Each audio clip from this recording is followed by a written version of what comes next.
Acústica Noticias presenta Acústica Rural, el informativo con los pies en la tierra. Conducen José Luis Reyes y Armando Soto.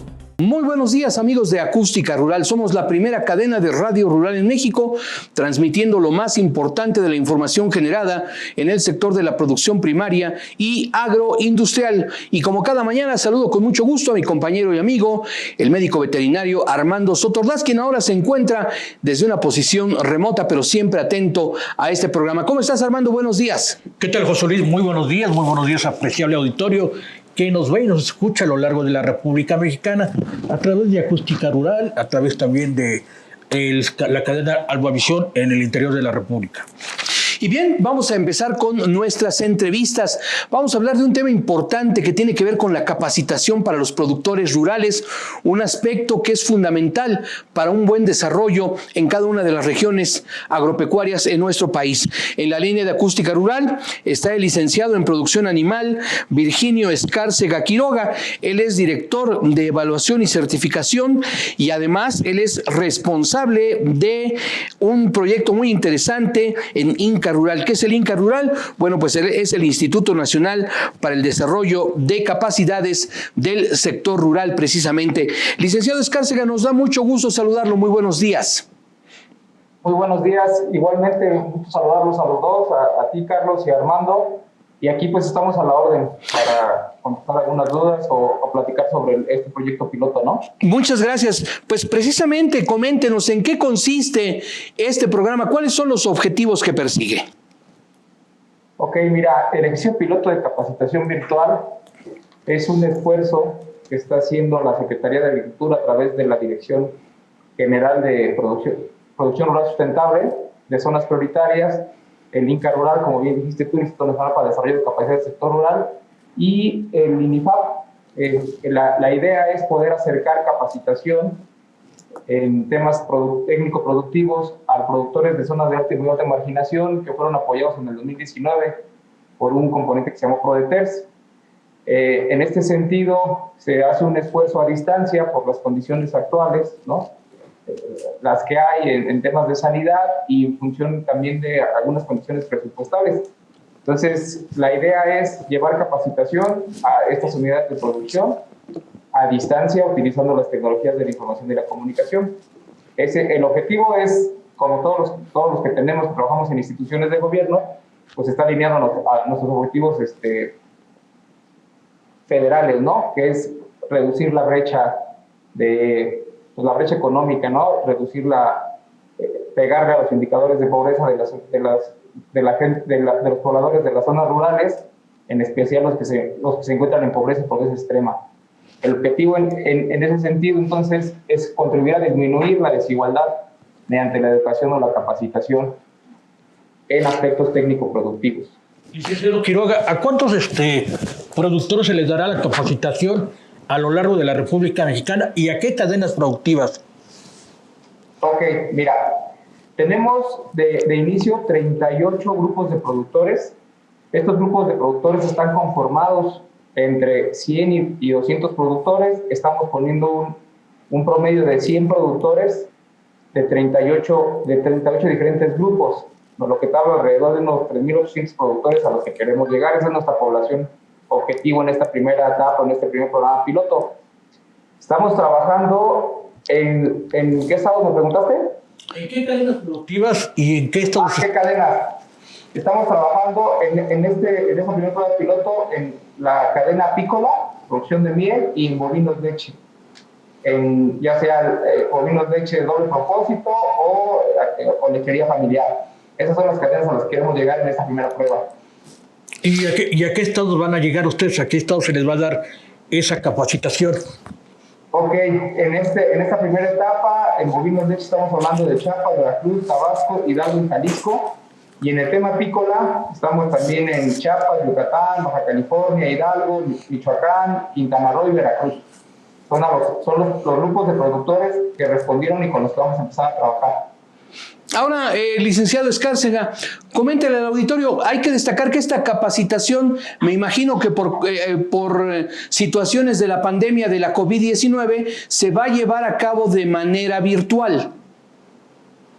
Así es. Mira, el ejercicio inició con la identificación de las necesidades de capacitación de los sistemas de producción en 2 vías: preguntas directas sobre qué necesidades de capacitación tienen y una cédula que se aplicó, que salió de esas 3 instituciones, en donde esa cédula lo que busca es identificar cuál es la problemática que tienen estos sistemas de producción y qué de esta problemática se puede atender vía la capacitación, o sea, o puedes coadyuvar a que la problemática se reduzca en función de la capacitación, ¿no? de la formación. En ese sentido, nuestro socio aliado, que es el INIFAP, nos ayudó a sistematizar esta información junto con la Dirección de Producción Rural de Zonas Prioritarias. Hicimos un análisis, definimos cuáles son los temas de capacitación con el expertise de INIFAP. Tú sabes que el INIFAP es el capital intelectual del país en función de producción, ¿no? Entonces, los investigadores y expertos de INIFAP nos ayudaron a definir la temática y dijimos, con esta temática le pegamos a esta problemática y podemos reducir, ¿no?, la problemática que tiene el productor, y además en función de coadyuvar a elevar la productividad y mejorar las condiciones. Entonces, ¿cuál era la limitante? La limitante ahorita, como bien dices tú, es un tema de pandemia, es un tema también de recursos, es una realidad. Entonces, decidimos hacerlo a distancia, cosa no fácil, porque los productores con los que estamos trabajando están en zonas de alta y muy alta marginación, con escaso acceso a Internet, ¿no? Entonces, en este sentido, lo que estamos generando ahorita es un modelo que nos permita llegar a ellos con el apoyo de la Secretaría a nivel de los CADES, distritos de desarrollo. Buscamos aquellos grupos de productores que sin necesidad de trasladarse más de 10, 15 minutos puedan estar en un lugar que tenga acceso a Internet, que tenga conectividad, que tenga las condiciones adecuadas para poder facilitar un proceso de capacitación ahí. Y en ese sentido estamos definiendo las sedes, ¿no? Esas sedes son CADERs, son distritos, algunas casas ejidales que tengan las condiciones mínimas. Entonces, si es a distancia, si es un proceso de capacitación a distancia mediado por las tecnologías de las TIC, ¿no?, las tecnologías de la comunicación. Así es como es el proceso. Licenciado Escárcega, ¿qué metodologías van a llevar para el desarrollo de capacidad de los productores para tener más conocimiento en esas cadenas productivas? Ok, mira, el INTA Rural siempre ha impulsado el modelo de trabajo-aprendizaje, ¿no?, que es la práctica sustantiva de aprender haciendo. En ese sentido, ese modelo es presencial, ¿no?, como se ha desarrollado. Ahorita el modelo lo queremos replicar, obviamente con ajustes, ese trabajo que estamos haciendo con la gente de INIFAP, para los procesos educativos, ¿no? O sea, la educación o la capacitación es un diálogo, ¿no? Es comunicación bidireccional, así como lo vemos nosotros, ¿no? Es participativa, ¿no? Existe un emisor, un medio y un emisor, ¿no? O sea, no es la lineal, nosotros tenemos el modelo. En ese sentido, es capacitación, es didáctica, ¿no? Porque hay un mensaje, o sea, hay un mensaje que tiene una intención. Y el mensaje de la intención es que la capacitación o el mensaje tenga valor de uso inmediato para los productores. Ese modelo lo podemos seguir mediado por recursos. En la formación presencial, los recursos son una herramienta o un apoyo. En la educación a distancia, estamos entendiendo que los medios son necesarios, o sea, son elementales, ¿no? Necesitamos los medios para transmitir el mensaje y recabar el mensaje de regreso. El modelo es flexible, si bien es cierto que lo vamos a hacer de manera presencial, donde nuestro interlocutor de parte de INIFAP, que es el que va a impartir los temas, va a ser de manera presencial. Vamos a subir a la plataforma los materiales de capacitación, vamos a subir a la plataforma el video una vez terminada la capacitación, y entonces el productor podría estarlo revisando, ¿no?, en un principio de reiteración, podría estarlo revisando lo que se quisiera. Y necesitamos conectividad, eso sí, pero el modelo funciona de ese modelo de comunicación de ida y vuelta, con el modelo de trabajo-aprendizaje, pero mediado por las tecnologías de la información y la comunicación, ¿no? Ese es el reto que tenemos ahorita y eso es lo que vamos a impulsar. Es algo nuevo, no está en el sector rural y con el perfil de los productores que nosotros tenemos, no es un método probado 100%, Sin embargo, vamos a sentar las bases, ¿no? Vamos a sentar las bases para identificar qué de este modelo de capacitación, cómo se puede retroalimentar y cuáles son los resultados que podemos obtener. Es trabajo-aprendizaje en un modelo de capacitación a distancia mediado por tecnologías de la información y la comunicación. Como usted nos mencionó al principio de la entrevista, es un programa piloto y se eligen 2 cadenas productivas, bovinos y apicultura, producción principalmente de miel, crianza de abejas. ¿Por qué se toma la decisión de iniciar con estos programas y qué pasará una vez que se compruebe que el programa piloto resulte exitoso? ¿Podría extenderse a otras cadenas productivas? Sí, claro, esa es la idea, ¿no? O sea, reduce costos, tiene una intencionalidad que es acercar a los generadores del conocimiento y a los expertos del conocimiento a las unidades de producción o sistemas de producción más alejados, ¿no?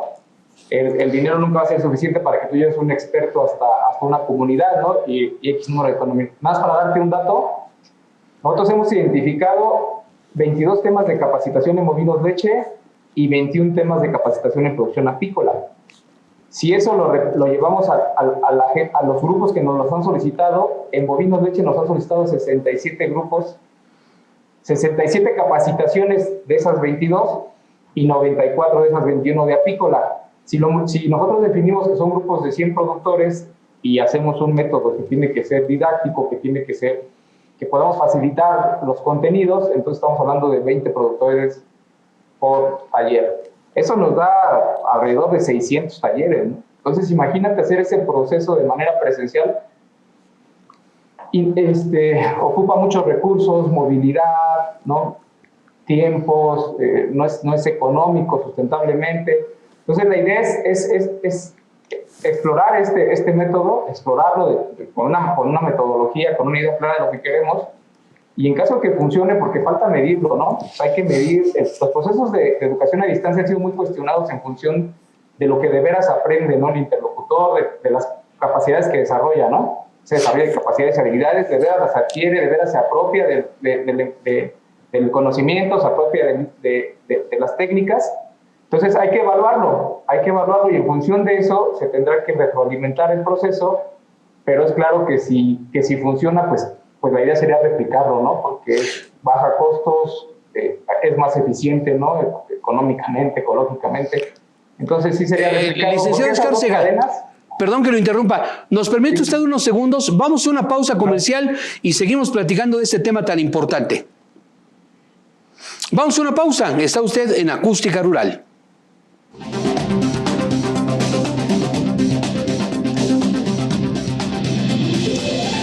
Continuamos, amigos de Acústica Rural. Estamos conversando con el licenciado en Producción Animal Virginio Escárcega Quiroga, director de Evaluación y Certificación y responsable de este proyecto de capacitación en por lo menos 10 entidades del país, dirigido a productores de la cadena de bovinos, tanto carne como leche, y también a productores de miel, a los apicultores. Licenciado, nos explicaba usted entonces la importancia que representa este reto, no únicamente para ustedes como capacitadores, como autoridades generadoras de este conocimiento, sino también para los productores que en primer lugar muchos de ellos van a tener que desplazarse a instalaciones que no deberían estar más allá de 15 minutos de recorrido, y también para destacar el hecho de que pues lamentablemente un porcentaje importante de la sociedad mexicana no está preparado para pues participar en este tipo de cursos a distancia.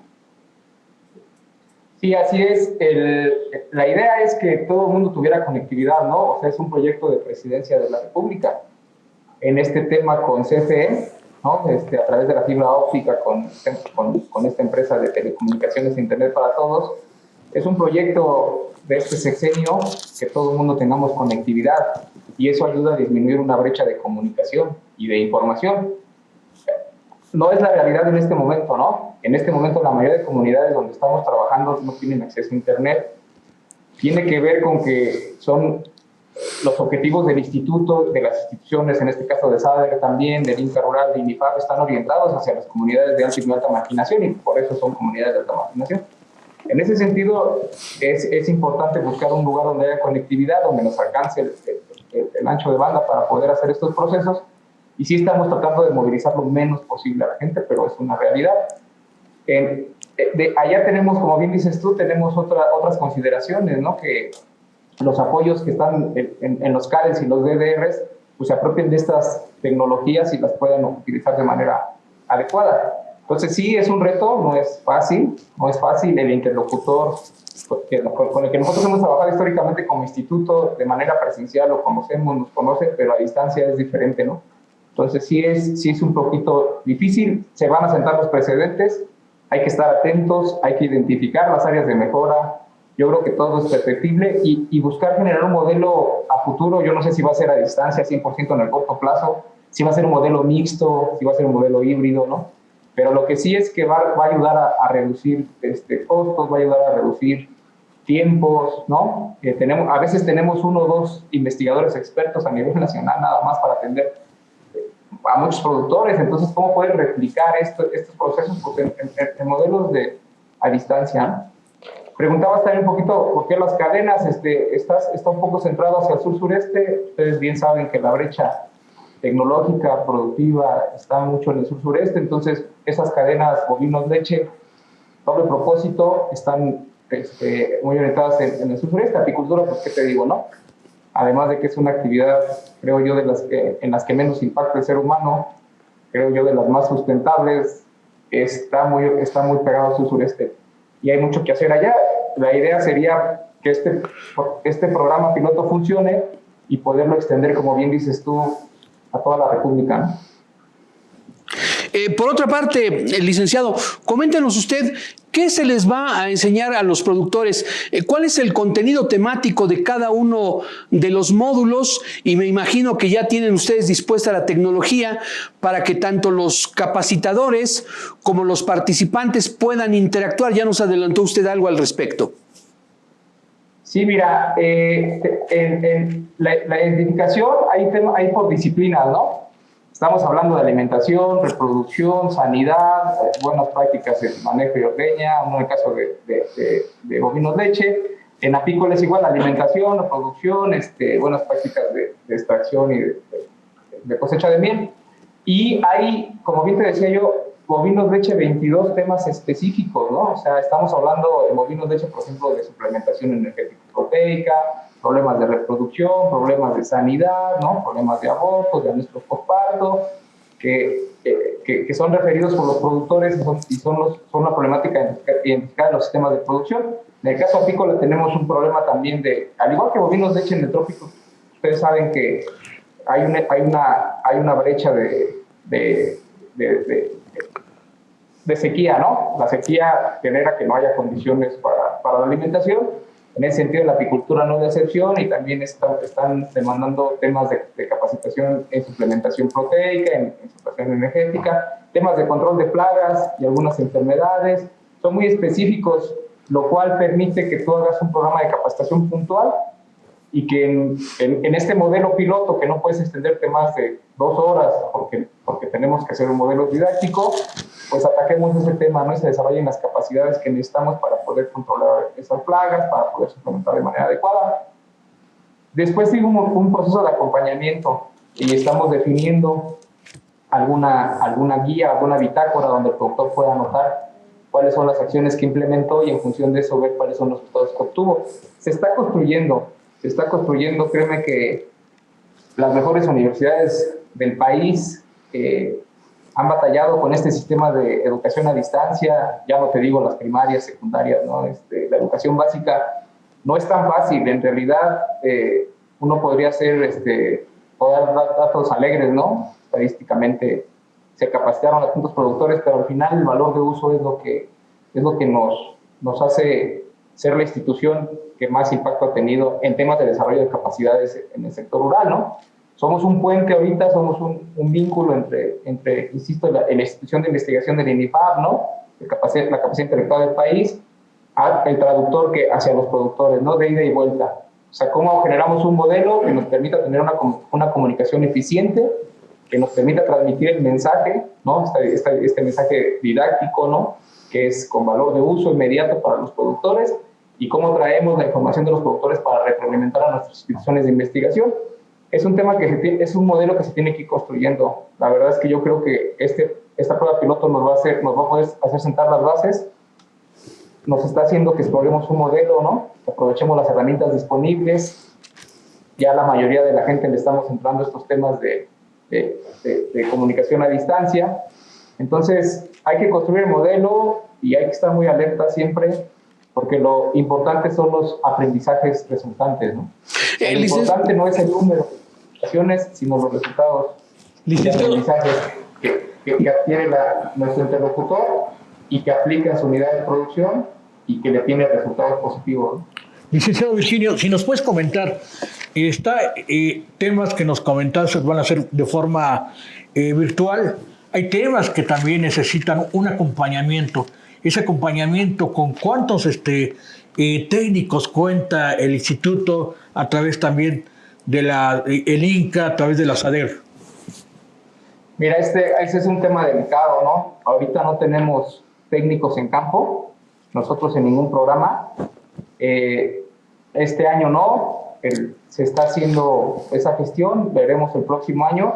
Es importante lo que mencionas, necesitamos un técnico, ¿no? Para dar acompañamiento. A veces el término no le gusta a mucha gente, pero el extensionista, el que da acompañamiento, es indispensable porque las acciones se tienen que hacer en campo y el resultado también mucho depende de eso, ¿no?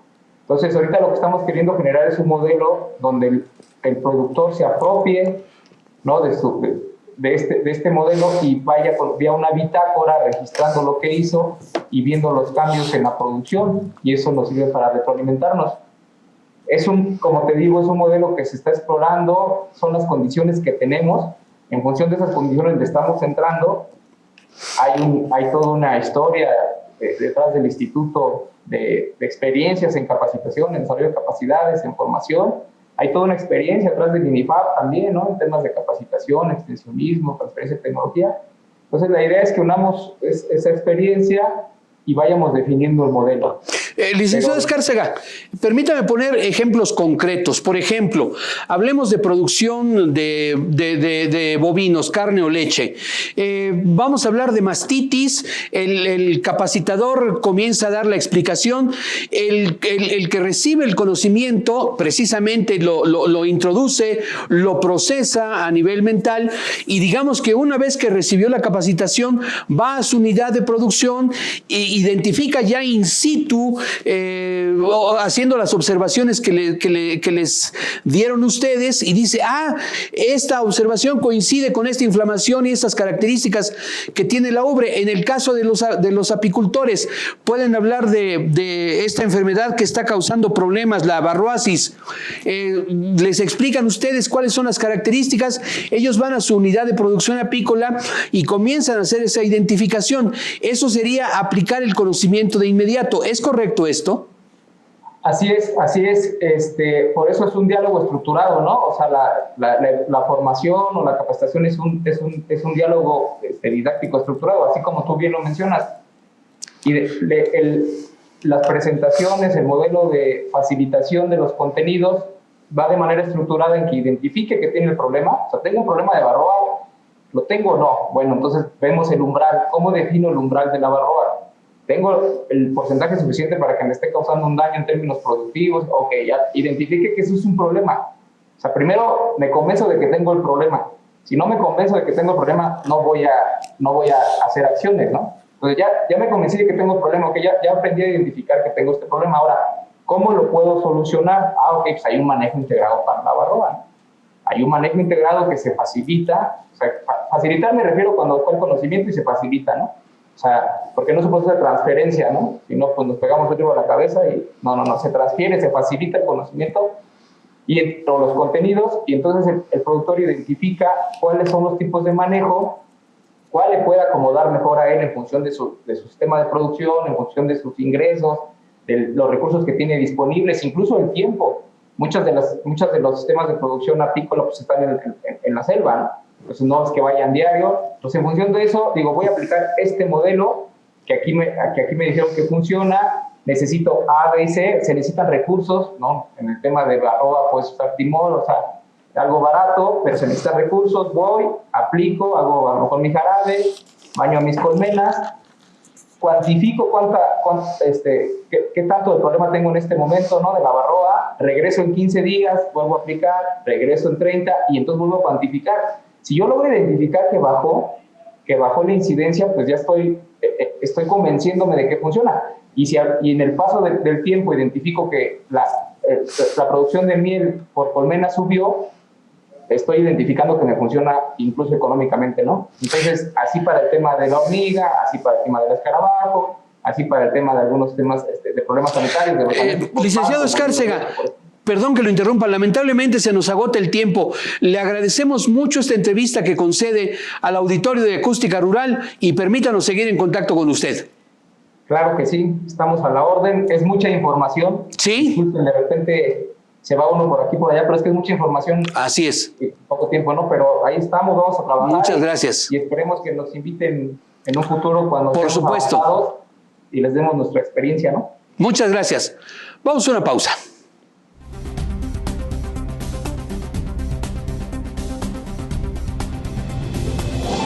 Y continuamos, amigos de Acústica Rural, la primera cadena de radio rural en México. Y a continuación vamos a platicar unos instantes con el licenciado, Miguel Ángel Miranda. Él es empresario y socio fundador de Miranda Franco Bojorges. Vamos a hablar de el enfoque social, la participación más democrática en las empresas de México a través de un modelo denominado Energía Naranja en el proyecto denominado Alfombristas Mexicanos. Miguel Ángel Miranda, muchas gracias por aceptar la llamada de Acústica Rural. Muy buenos días. ¿Cómo están, amigos? Qué gusto conectar con ustedes. Gracias, igualmente. Igualmente, Miguel Ángel. Bueno, pues explícale, por favor, al auditorio de Acústica Rural en qué consiste este concepto de la economía naranja en este proyecto de Alfombristas Mexicanos.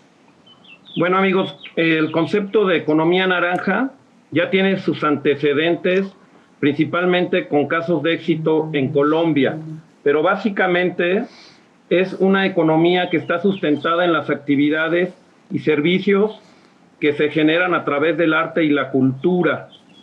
Todo lo que tiene que ver con la industria creativa, toda esta invitación a que nuestro talento y nuestro expertise y la forma de manifestarnos sea a través del área artística.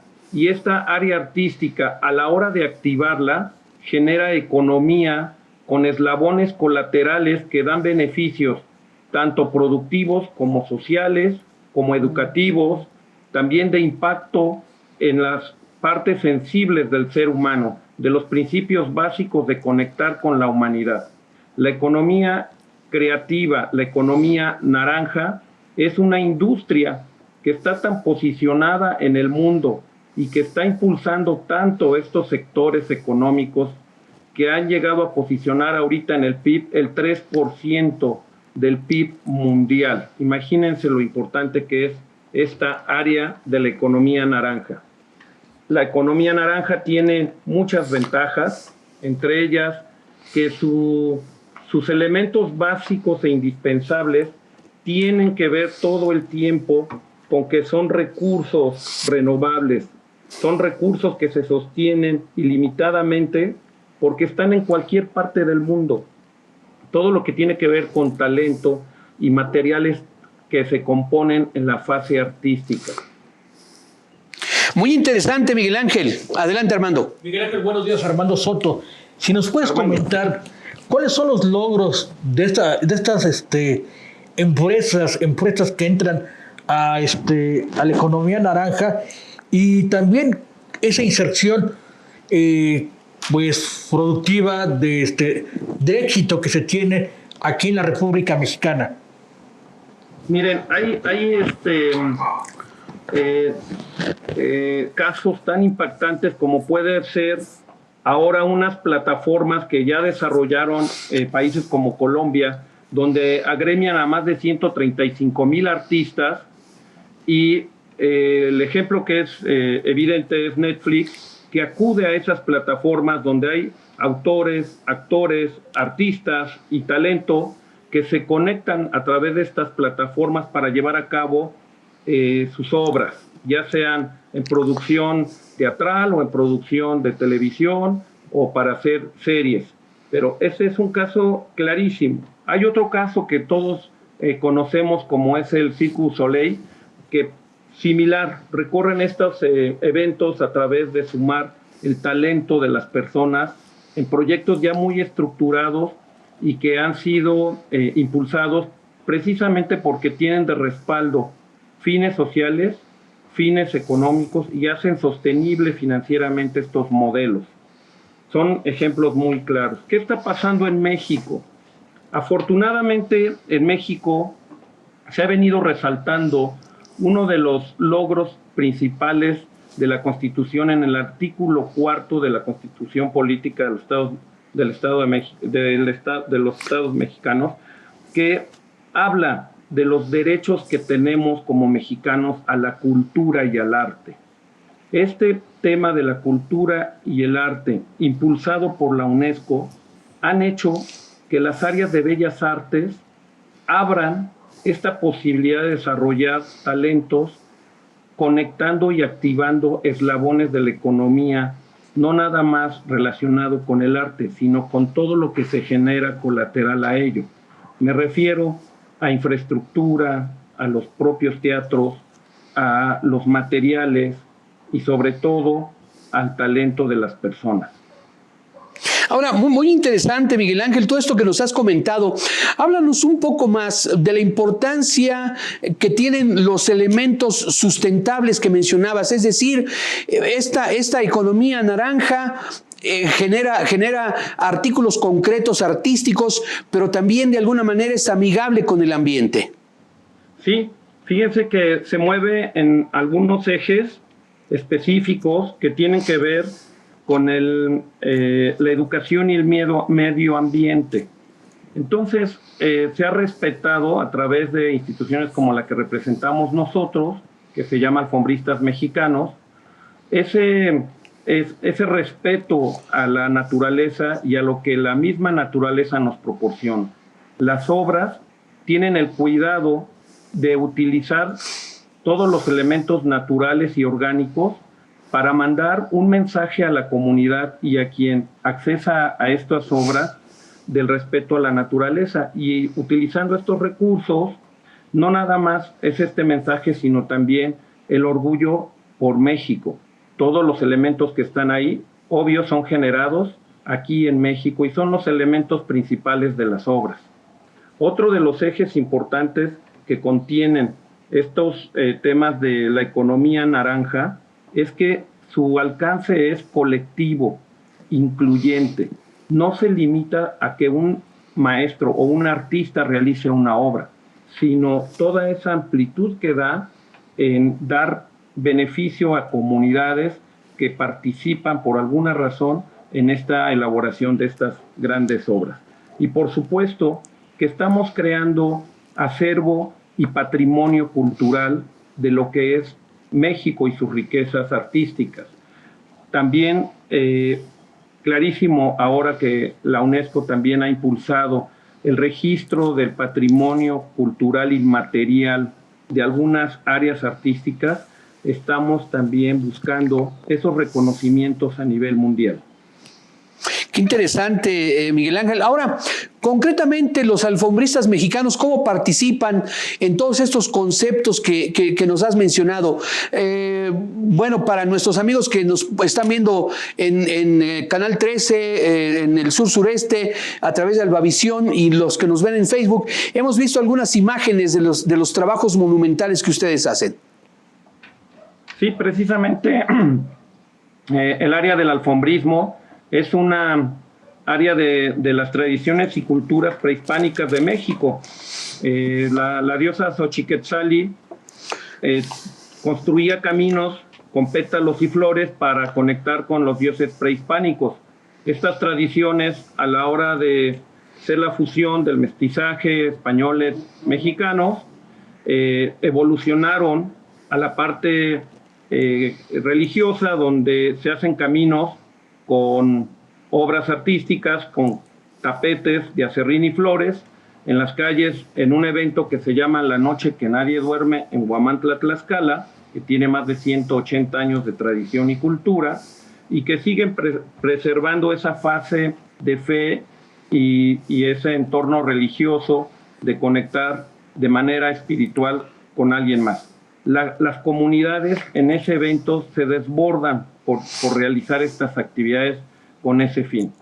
No nada más el valor que tiene el ver esa ejecución de esa obra en esa magnánima noche es lo que impulsa a la comunidad, sino que ahora lo hemos tratado de difundir en México y en el mundo, todas estas tradiciones y culturas mexicanas que no nada más tienen el valor religioso y de fe, sino que hemos encontrado estos eslabones de los valores de la colectividad, de ser incluyentes, de participar con el área artística, el área intelectual, el área creativa, y que a la hora de ejecutar estas obras en distintos foros, vamos creando estas economías de estos engranes de suministro de infraestructura y lo que se requiere para activar estas obras.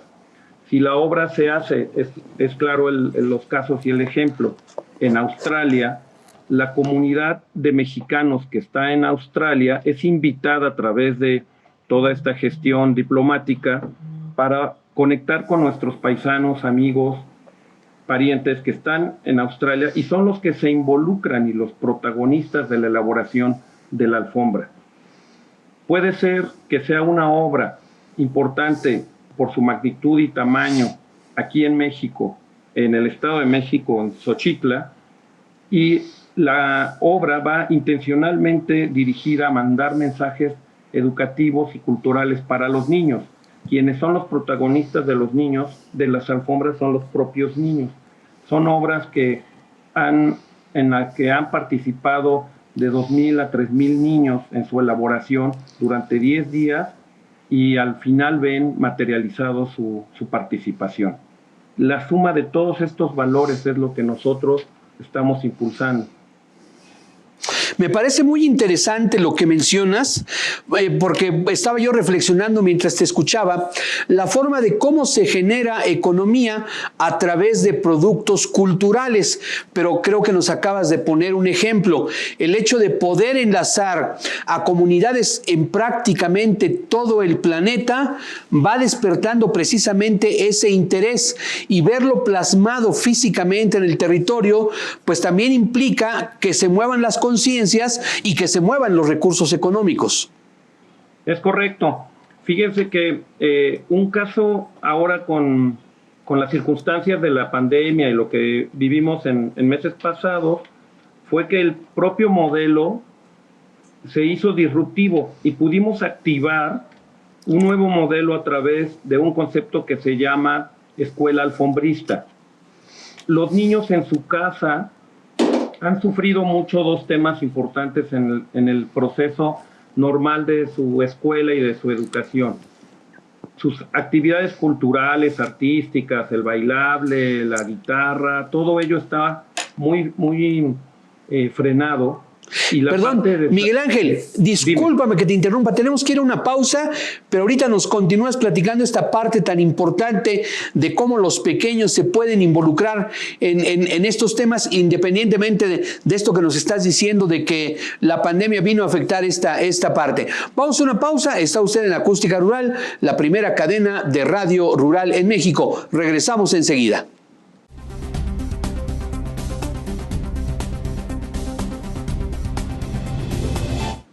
Seguimos adelante, amigos de Acústica Rural, conversando con el licenciado Miguel Ángel Miranda, empresario y socio fundador de Miranda Franco Bojorges. Estamos hablando de economía naranja y cómo los alfombristas mexicanos, a través de estos trabajos monumentales hechos con acerrín y otros materiales, están incursionando en esta parte que para el ser humano es vital, la manifestación cultural, y de cómo los niños se ven pues afectados seriamente por la pandemia de la COVID-19 en su manifestación cultural y artística. En esto nos quedamos, Miguel Ángel, nos estabas platicando pues el problema que se generó y las soluciones que ustedes encontraron precisamente a esta interrupción brutal, abrupta que padecimos todos por la pandemia y en especial los niños durante sus manifestaciones culturales. Muchas gracias. Sí, comentaba. Entonces, a través de este concepto que diseñamos de manera disruptiva que se llama escuela alfombrista, los niños en su casa, con una estructura vía remota, vía Zoom o las conexiones que tienen, pueden tomar con guías que son sus propios maestros y que fueron dirigidos por nosotros, invitados a elaborar en su casa un polígono o un pedacito de un mosaico o de una obra que ellos van a elaborar en su casa, intentando en ella expresar sus sentimientos, cómo están viviendo esta realidad, las circunstancias de sus casas, y con los pocos o muchos recursos que ellos tienen en sus casas, incluso invitando a su abuelita que los cuida, a sus hermanitos, o conviviendo en familia, son llevados de la mano a que construyan en su casa un pedacito de ese mosaico, de esa alfombra, de la cual ellos van a tomar evidencia, van a dar un testimonio y van a ser enviados a alfombristas mexicanos que lo va integrando en el mosaico para que al final del proceso ellos vean cómo sumaron colectivamente, impulsaron sus sentimientos y sus valores, y es una manifestación de lo que todos juntos podemos armar a pesar de estas circunstancias. Es un proyecto prototipo que está activado y termina el 3 de junio con 2.650 niños en las primarias de Naucalpan. Sin embargo, así como se activó este proyecto, también lo abrimos a la comunidad, y tú puedes entrar hoy en tu casa, en tu taller, en tu oficina, construir parte de un polígono, de un mosaico que se llama Lo Mejor de Nosotros, y participar con tu pedacito construyendo ese mosaico para transmitir un mensaje que en este momento es digital, pero en cuanto nos den la oportunidad, seguro se va a volver materializable. Por el momento es un tema que ha construido esa conexión de los valores de las personas a través de la comunidad. Miguel Ángel, háblanos un poco más. ¿Cómo puedo participar? ¿Qué requisitos debo de reunir para contribuir con ese pedacito de mosaico? ¿Qué materiales debo de usar? ¿En dónde me puedo informar para tener más datos al respecto? En todas nuestras plataformas de las redes sociales estamos como alfombristasmexicanos.org, y están todas las invitaciones abiertas a participar para conectar en ello. Miguel Ángel, ¿cuáles son los objetivos de Alfombristas Mexicanos? No te escuché bien. ¿Cuáles son los objetivos de Alfombristas Mexicanos? Nosotros tenemos 4 ejes básicos en Alfombristas Mexicanos. Todos, sin que sea uno más que el otro, son súper importantes. Estamos construyendo el acervo inmaterial cultural del alfombrismo. De cada obra tenemos que documentar, evidenciar con indicadores, KPIs, el alcance de cada obra, de cada proyecto, cuánta economía generamos, a quiénes beneficiamos, tanto socialmente como culturalmente, el mensaje hasta dónde fue expandido con esa intención de la propia obra. Y eso le llamamos acervo y patrimonio cultural inmaterial del alfombrismo. Otro de los ejes súper importantes es la educación y medio ambiente. A través de todas las obras que hemos elaborado, se posicionan los recursos que el país, que México nos da y tenemos al alcance. La obra más actual que tenemos se llama Águila y Serpiente. Es una águila de 700 metros cuadrados, ustedes la pueden buscar, que es la primera obra itinerante que hacemos. Se hizo en Mexicali, en Hermosillo, y ahora estuvo en el Museo de Arte Popular.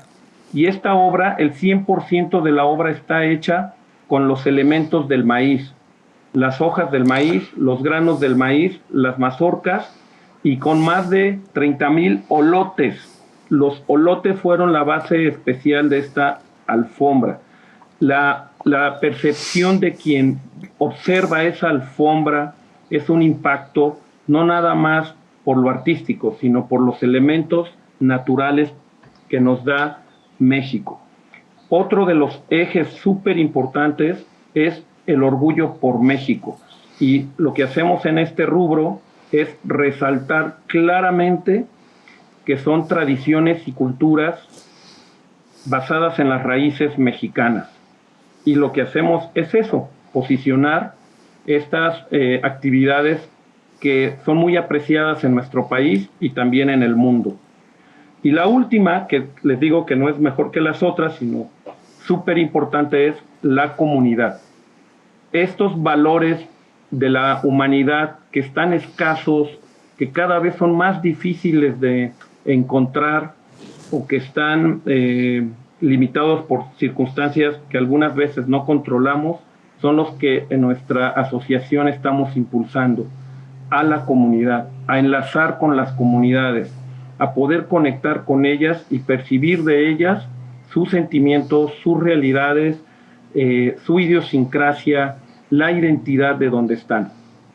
Pues Miguel Ángel, muchas gracias por esta entrevista, te lo apreciamos, muchas felicidades y bueno, pues permítenos seguir en contacto contigo. Es un gusto saludarlos, amigos. Esperemos que pronto se reactive y esto pueda transformarse en presencial, porque evidentemente las redes sociales nos permiten tener un contacto directo, imágenes panorámicas, pero no hay como verlo en vivo y en directo, es mi opinión. Así es, así es. Gracias Miguel Ángel. Un gustazo conocerlos y saludarlos. Igualmente, gracias al licenciado Miguel Ángel Miranda, empresario y socio fundador de Miranda Franco Bojorges.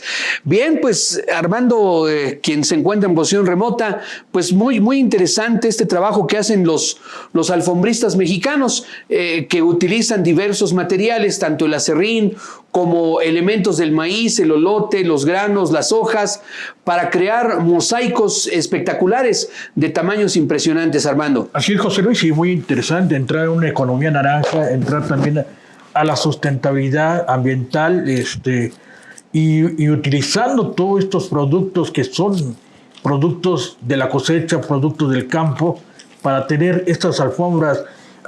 Se habla de una alfombra de 700 metros cuadrados, una alfombra, el águila y la incorporación, y la serpiente. La incorporación de 30,000 olotes que son productos esquilmos de la milpa.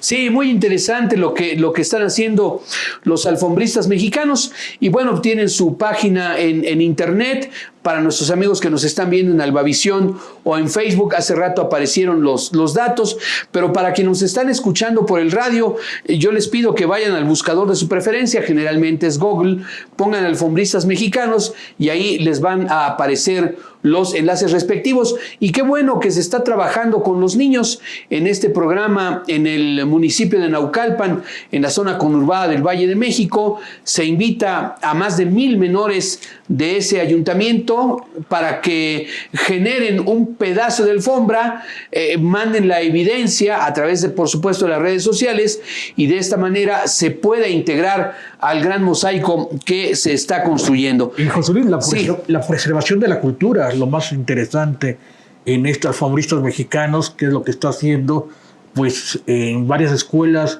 del Estado de México.